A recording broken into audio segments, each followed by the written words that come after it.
tell us what the first one is?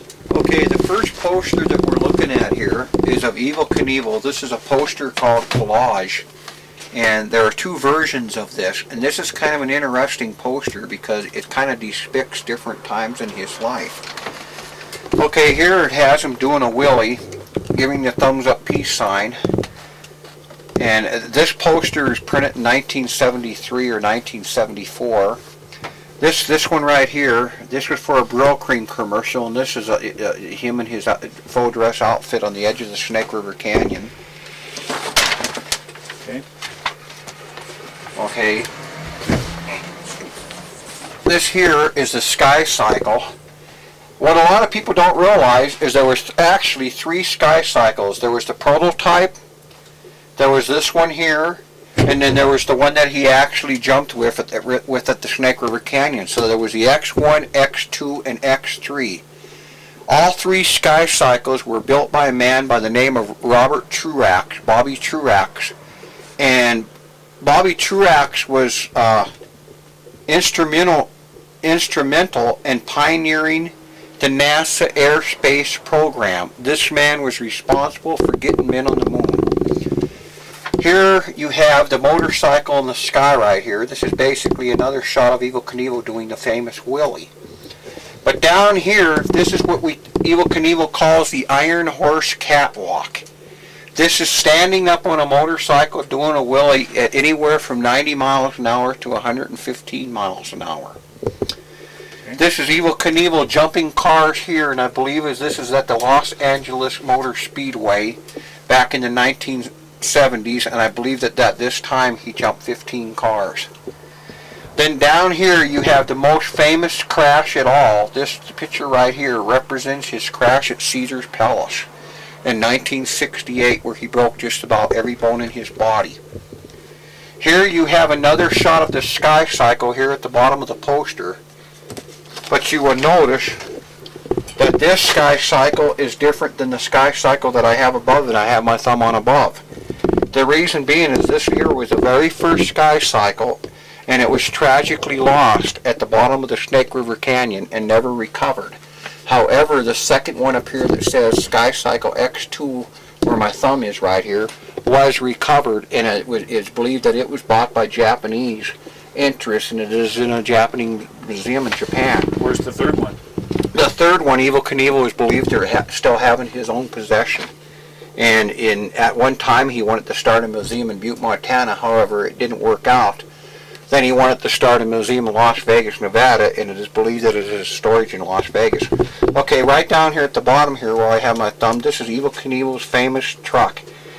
It was believed to be a Mack Tri-Hull, actually a Mack Superliner. However, I discovered that it was originally a Kenworth.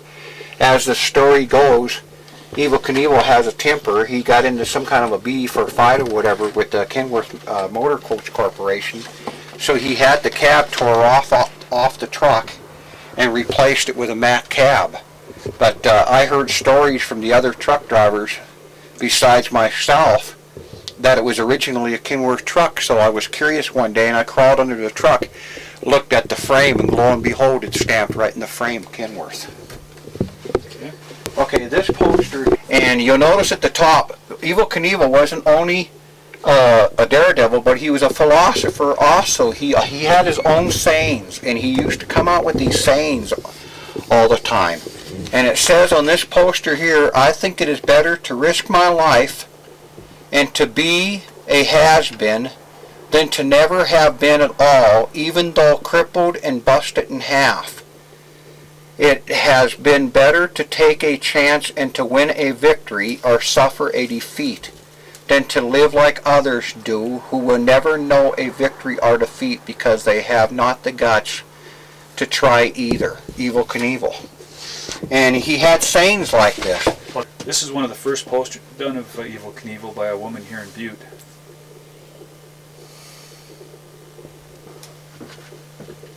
Okay, come on. Come on, Done in the 60s. Wrinkles. Come on. Picture painted by Evel Knievel and published by the Legends Corporation. Rich will talk about it in a minute. Evel Knievel has quite a few paintings.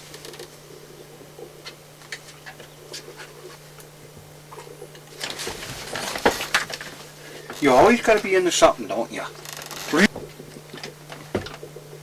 You feel awful funny if you got a thumbtack in your mouth. This is a cartoon poster of the Snake River Canyon jump done by Action Graphics here in Butte. The artist was R.A. Marshall.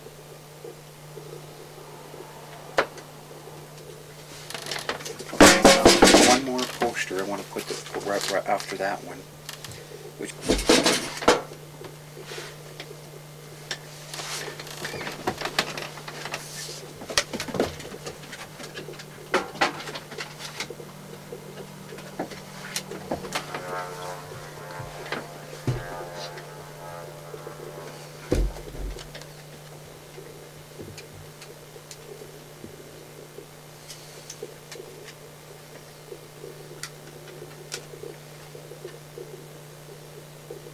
Okay, now we've got these posters we just photographed. What do you want to tell us about those? okay, the very first poster was the Evel Knievel collage, and it depicts different times and time sittings throughout Evel Knievel's life. It had his Mack truck on there, and it had him doing the Iron Horse catwalk wheelie and the normal wheelie, and his mug shot in the center. And then the second poster was kind of an interesting one, in that this poster was given to me. Oh, this poster here, the second poster that you saw there, was given away in 1969 at one of the very first jumps that Evel Knievel did here in Butte at Naranche Stadium. At Butte High School? At Butte High School. And at that jump, I remember it so well because 1969 is the year that my family moved to Oregon, and then we came back in 1972. But at that jump, I believe he jumped at something like 7 cars, and when he landed and came down, he hit a bale of hay at the wall that was in front of the wall there at Naranche Stadium. And at the same time, there was another daredevil there that blew himself up with dynamite. And then there was another gentleman there, I believe it was Evel Knievel himself, that was getting dragged around on a parachute behind a little Toyota Jeep pickup truck or Jeep. And somewhere here in the house I have the film of that. But this poster, the original to it, hung on the wall at Evel Knievel Enterprises for years. And it was done by a lady right here in Butte, but I can't recall her name right now, and it was a gift to Evel Knievel in his earlier years when he was first starting out. The second poster here is a painting that Evel Knievel did for the Red Rooster Supper Club here in Butte. And the original was a gift from Evel Knievel to Sandy Keith, the owner of the Red Rooster Supper Club here in Butte, and it hung on the wall at the Red Rooster Supper Club for years and years and years.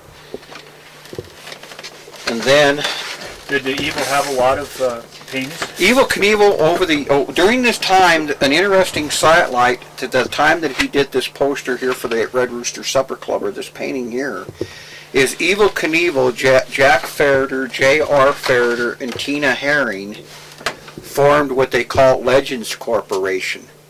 And they did artwork, and they bought a bus and had a custom-built trailer, and it was out of North Royalton, Ohio, and the headquarters for it was out of North Royalton, Ohio, and they basically just traveled all of the United States selling this artwork. But down the line, something happened between Evel Knievel and Jack Ferreter, and apparently there was a fight or an argument or something, and the bus was taken back by the other members of the corporation and taken away, and they lost it, and this sort of caused hard feelings between Evel Knievel himself and Jack Ferreter. And it dissolved the Legends Corporation as it once was in its peak, selling this here artwork.